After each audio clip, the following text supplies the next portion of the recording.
National disaster relief ফান্ডের আওতায় কৃষি দপ্তরের দুর্গা চৌমুহনী কার্যালয়ের পক্ষ থেকে গত বছরের বন্যায় ক্ষতিগ্রস্ত কৃষকদের সহায়তা প্রদান করা হয়।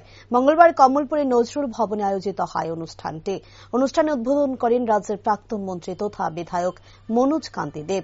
স্বাগত ভাষণ দেন কৃষি তত্ত্বাবধায়ক বলীন্দ্র দেব বর্মা, ভাষণ দেন কৃষক পরিমল নমশূদ্র। এরপর ভাষণ রাখেন উদ্বোধক মনোজ কান্তি দেব। অনুষ্ঠানে সভাপতিত্ব করেন দুর্গা চৌমুহনী পঞ্চায়েত সমিতির ভাইস চেয়ারম্যান সৌমিত্র গোপ।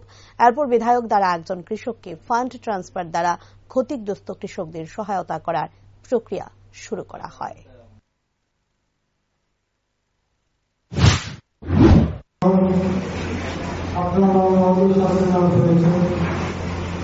যে মানুষ কৃষি করতে চাইবে, মানুষ বড় ছিল,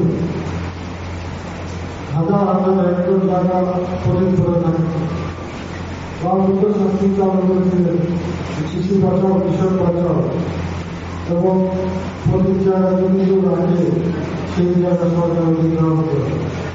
তারপর থেকে কৃষি প্রতি মানুষের দৃষ্টি ঘুরিয়ে দেওয়া হয়েছে এবং প্রচুর পরিমাণে ফসল উৎপাদিত হচ্ছে।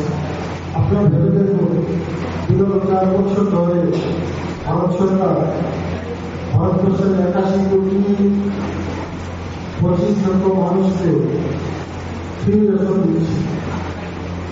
ভারতবর্ষের মধ্যে আর কোন রাষ্ট্রের পক্ষে সম্ভব না এইভাবে ফ্রি রেশন দেওয়া। আমাদের পার্শ্ববর্তী রাষ্ট্র শ্রীলঙ্কা, যেখানে চালের মূল্য দিয়ে দাঁড়িয়েছে 500 টাকা কেজি, সেই জায়গায় আমাদের রাজ্যে এবং আমাদের দেশে সেই রেশন ব্যবস্থা ফ্রি করে দেওয়া হয়েছে।